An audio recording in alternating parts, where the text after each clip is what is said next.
Hi friends, இப்போ நம்ம இந்த வீடியோல என்ன பார்க்க போறோம் அப்படின்னா, குரூப் 4 குரூப் 2 ஸ்டூடெண்ட் வந்து படிக்கிற ஸ்டூடெண்ட் நம்ம எந்த மாதிரி கொண்டு போகணும், நம்மளோட எக்ஸாம் ப்ரிப்பரேஷனை என்ன மாதிரி ஸ்டடி பிளான் போட்டுக்கலாம், என்ன மாதிரி எல்லாம் வந்து நம்ம டைம் மேனேஜ்மெண்ட் பண்ணி படிக்கலாம் அப்படிங்கறத பத்தி இந்த வீடியோல நான் டீட்டெயிலா உங்ககிட்ட சொல்றேன்.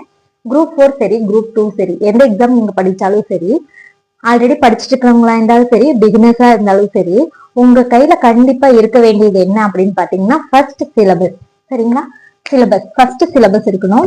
ஸ்கூல் புக் கண்டிப்பா இருக்கணும். நீங்க எந்த மெட்டீரியல் வச்சிருந்தாலும் சரி, இல்ல அகாடமிக் புக் வச்சிருந்தாலும் சரி, உங்க கையில கண்டிப்பா இருக்க வேண்டியது என்ன அப்படின்னு பாத்தீங்கன்னா ஸ்கூல் புக். சரிங்களா? ஸ்கூல் புக் தான் நம்மளோட ரொம்ப ரொம்ப இம்பார்ட்டன்ட் புக். அது எதுன்னு பாத்தீங்கன்னா சமச்சீர் புக் ரொம்ப ரொம்ப ரொம்ப இம்பார்ட்டன்ட். சரிங்களா? ஓகேங்க. நம்மளோட எக்ஸாம் பேட்டர்ன் என்ன மாதிரி இருக்கு அப்படின்னு பாத்தீங்கன்னா, தமிழ் வந்து 100 கொஸ்டின்ஸ், ஜிகே வந்துட்டு 75 கொஸ்டின்ஸ், மேக்ஸ் வந்து 25 கொஸ்டின்ஸ், டோட்டலா வந்துட்டு 200 கொஸ்டின்ஸ், 300 மார்க். ஓகேங்களா? ஒரு கொஸ்டினுக்கு 1.5 மார்க். ஓகேங்களா? ஓகே ஓகே நம்ம வந்து எப்படி டைம் வந்துட்டு இது பண்ணி ஒதுக்கி படிக்கலாம் டெய்லி அப்படின்னு பாத்தீங்கன்னா, தமிழுக்கு வந்துட்டு நீங்க டெய்லி ஒரு 1 ஹவர் ஸ்பெண்ட் பண்ணா போதும். ஏன் அப்படின்னு பாத்தீங்கன்னா, ஃபர்ஸ்ட் எல்லாம் வந்துட்டு தமிழ் வந்து அட்டை டு அட்டை படிக்கிற மாதிரி இருந்தது. பட் இப்ப வந்துட்டு நம்மளுக்கு சிலபஸ ரொம்ப மினிமைஸ் பண்ணி கொடுத்துட்டாங்க. ஃபர்ஸ்ட் வந்து 100% நம்ம படிக்கிற மாதிரி இருந்தது. பட் இப்ப நம்ம எவ்வளவுதான் படிக்கிறோம், 30% ஆஃப் சிலபஸ் படிச்சா போதும் நம்மளுக்கு தமிழ் சிலபஸ் கம்ப்ளீட்டட். சரிங்களா? அந்த அளவுக்கு வந்துட்டு நம்மளுக்கு வந்து மெத்தடை வந்து மாத்தி கொடுத்துட்டாங்க. அதனால வந்து இது நம்மளுக்கு ஒரு நல்ல வாய்ப்பு, நல்லா பயன்படுத்திக்கோங்க. ஓகேங்களா? அடுத்தது ஜிகே. ஜிகேல வந்து history, INM, polity, economic, unit 8 வந்துட்டு இப்ப 6 மாத்திட்டாங்க. அடுத்தது தமிழ்நாட்டின் நிர்வாகம், இந்த இது மட்டும். அப்புறம் ஜியோகிரபி. ஓகேங்களா? ஜியோகிரபி இதெல்லாம் வந்துட்டு ரொம்ப ரொம்ப முக்கியம். ஜிகேல நல்லா டைம் ஒதுக்கி படிங்க. இதுல வந்துட்டு ரொம்ப அதிகமா நம்ம மார்க் வந்து ஸ்கோர் பண்ற ஏரியா எதுன்னு பாத்தீங்கன்னா, ஒண்ணு பாலிட்டி, இன்னொன்னு வந்து யூனிட் 6. யூனிட் அதாவது தமிழ்நாட்டின் நிர்வாகத்தையும் எக்கனாமிக்கையும் ஒன்னா மெர்ஜ் பண்ணிட்டாங்க. ஹிஸ்டரி ஐஎன்எம்மையும் ஒன்னா மெர்ஜ் பண்ணிட்டாங்க. இப்போ இந்த மாதிரி நாம மார்க் ஸ்கோரிங் ஏரியா எதுன்னு பார்த்துட்டு ஃபர்ஸ்ட் சிலபஸ் வைஸ் அதை நம்ம கம்ப்ளீட் பண்ணணும். அதை நம்ம கம்ப்ளீட் பண்ணிட்டாவே நம்மளுக்கு ஒரு கான்பிடென்ட் வந்துடும். அதுக்கப்புறம் நம்ம ரிப்பீட் ரிவிஷன்ல இருக்கும்போது நம்ம எக்ஸாம் டைம்ல வந்துட்டு நம்மளுக்கு நிறைய டைம் கிடைக்கும். அதாவது ஒரு டிஎன்பிஎஸ்சி படிக்கிற ஸ்டூடெண்டா இருந்தா சரி, எந்த ஒரு காம்படிட்டிவ் எக்ஸாமுக்கு படிக்கிற ஸ்டூடெண்டா இருந்தா சரி, அந்த ஸ்டூடெண்ட்ஸ்க்கு வந்து கண்டிப்பா நம்மளுக்கு இருக்க வேண்டியது என்ன அப்படின்னு பாத்தீங்கன்னா கன்சிஸ்டன்சி. கன்சிஸ்டன்சியா இருந்தா கண்டிப்பா ஒரு நாள் நம்மளால ஜெயிக்க முடியும். அதே மாதிரி டிசிப்ளின். நம்ம என்ன பண்ணாலும் சரி, எவ்வளவு ஒர்க் இருந்தா சரி, ஹவுஸ் ஒய்ஃபா இருக்கிறவங்களுக்கு டைமே கிடைக்காது. ஏன்னா அவங்க 2 கிட்ஸை பார்க்கணும், அவங்கள ஸ்கூலுக்கு அனுப்பணும், வீட்டு வேலைகளை பார்க்கணும்.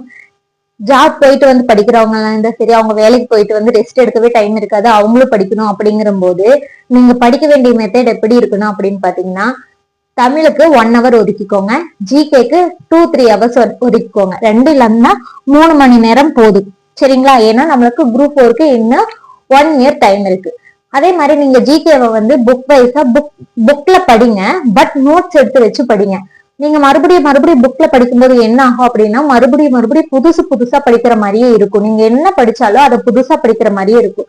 ஆனா நீங்க நோட்ஸ் எடுத்து வச்சு படிச்சீங்க அப்படின்னா உங்களுக்கு வந்துட்டு ரொம்ப ரொம்ப ஈஸியா இருக்கும். நீங்க ஒரு 6 மந்த்லயே சிலபஸ் முடிச்சிட்டீங்க அப்படின்னா உங்களுக்கு மீதி இருக்கிற டைம் எல்லாம் எப்படித்தான் இருக்கும், ரிப்பீட் அதாவது ரிவிஷன் பண்றதா இருக்கும். ஆனா இப்பவே நீங்க படிக்கல, இப்ப டிசம்பர்ல நீங்க படிக்கல, நெக்ஸ்ட் மந்த் என்ன ஆயிரும், பொங்கல் வந்துடும், அதுலயே 1 மந்த் போயிரும். அதுக்கப்புறம் பாத்தீங்கன்னா சீக்கிரம் வந்து கடன் நாட்கள் போயிடும். அப்போ நம்மளுக்கு ஒரு 6 மாசம் இல்லைன்னா 4 மாசம் இருக்கும்போது நம்ம இன்னும் படிக்கலையே அப்படிங்கிற ஒரு ஃபீலிங் வந்துச்சுன்னா அப்ப எதுவுமே நம்மளால பண்ண முடியாது. ஏன்னா நம்ம வந்துட்டு நம்மளுக்கு வந்து ஆனுவல் பிளானர் வந்து 1 இயர் கழிச்சுதான் எக்ஸாம் வருது. அப்படிங்கும்போது நம்மளுக்கு நிறைய டைம் இருக்கு. நம்ம மேக்ஸ் பார்க்கணும், ஜிகே படிக்கணும், இதுல தமிழ் படிக்கணும்.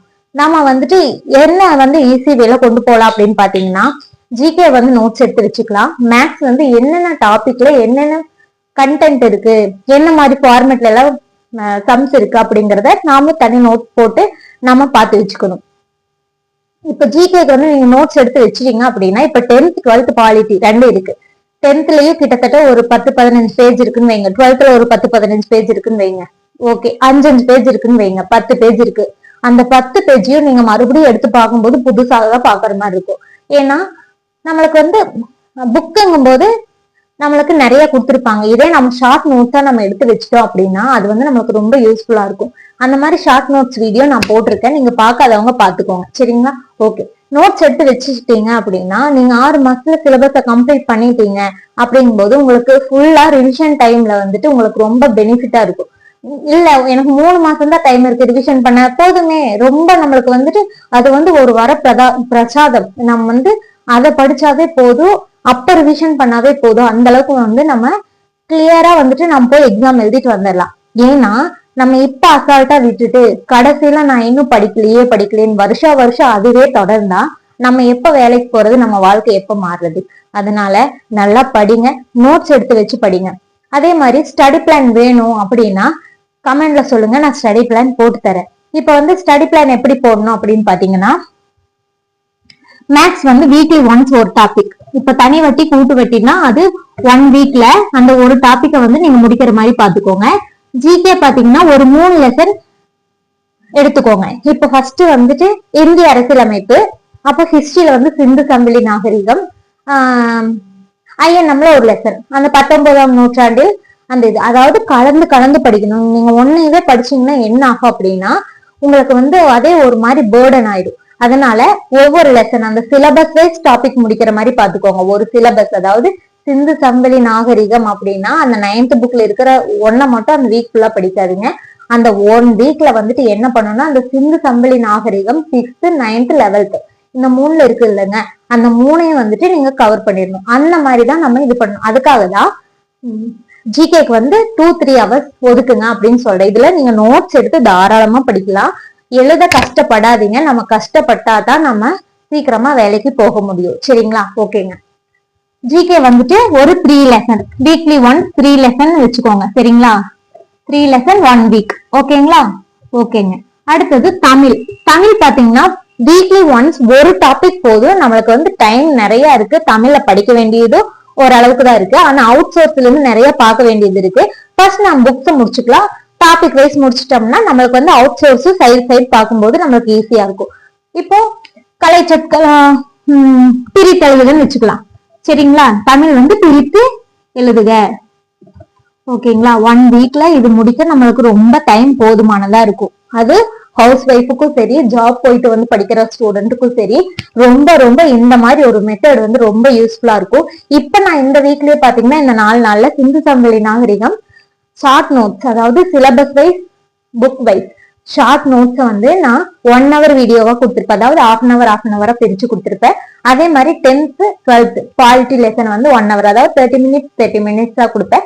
12th வந்து இனிமேல் தான் அப்லோட் பண்ண போறேன், பார்க்காதவங்க பாத்துக்கோங்க. அடுத்தது வந்துட்டு பாத்தீங்கன்னா நீங்க இந்த மாதிரி ஸ்டடி பிளான் வந்து போட்டு வச்சு படிச்சீங்க அப்படிங்கும்போது உங்களுக்கு ரொம்ப யூஸ்ஃபுல்லா இருக்கும். அந்த ஸ்டடி பிளானை வந்து நீங்க கம்ப்ளீட் பண்ணும்போது உங்களுக்கு ஒரு நம்பிக்கை வரும். நம்மளா இந்த வீக்ல இவ்வளவு படிச்சுட்டோமா, நம்மளால முடிக்க முடியுமா அப்படிங்கிற ஒரு கான்பிடன்ஸ் வரும். அதுவே நீங்க ரிப்பீட் பண்ணுவீங்க. நெக்ஸ்ட் அதே மாதிரி வேற தலைப்புகள் எடுத்து ஒரு ஸ்டடி பிளான் போட்டு நீங்க படிங்க, உங்களுக்கு ரொம்ப யூஸ்ஃபுல்லா இருக்கும். நீங்க வந்து நம்மளால படிக்க முடியலையே, நம்மளுக்கு இவ்வளவு வேலை இருக்குன்னு நம்ம ஃபீல் பண்ணிட்டே இருந்தோம்னா நாட்கள் ஓடிட்டே தான் இருக்கும். எக்ஸாம் வந்துடும், அதுக்கப்புறம் ரொம்ப ஃபீல் பண்ண வேண்டியது வரும். நம்ம என்ன பண்ணாலும் சரி, என்ன பண்ணலைன்னா சரி, நம்ம படிச்சாலும் சரி படிக்கலைன்னாலும் சரி நம்மளுக்கு வரது வந்துட்டு தான் இருக்கும். அதாவது இப்போ ஒரு பிரச்சனை வருது அப்படின்னா நம்ம படிக்காம இருக்கிறதுனால பிரச்சனை வராதுங்களா? கண்டிப்பா வரதான் போகுது. அதாவது நம்மளுக்கு என்ன நடக்கணும்னு இருக்கோ அது நடந்துட்டு தான் இருக்கும், நாட்கள் போயிட்டே தான் இருக்கும். இதுல நம்மளோட லைஃப சேஃப்டி பண்றதுக்கு, நம்மளோட லைஃப நம்ம நல்லபடியா கொண்டு போறதுக்கான ஸ்டெப்பை நம்ம தான் எடுத்து வைக்கணும். எத்தனையோ பிரச்சனைகள் வரலாம், அதுவும் ஹவுஸ் ஒய்ஃப்கெல்லாம் சொல்லவே வேண்டாம். எவ்வளவோ பிரச்சனைகள், அதாவது நம்ம வீட்டு வாசல்லே நின்றுக்கிற மாதிரி இருக்கும். அதையெல்லாம் தாண்டி நம்ம படிச்சு மேல வரணும் சரிங்களா. படிங்க, நம்பிக்கையோட படிங்க, நல்லா படிங்க. ஆல் தி பெஸ்ட், வெற்றி நிச்சயம் சரிங்களா. நல்லா படிங்க. தேங்க்யூ.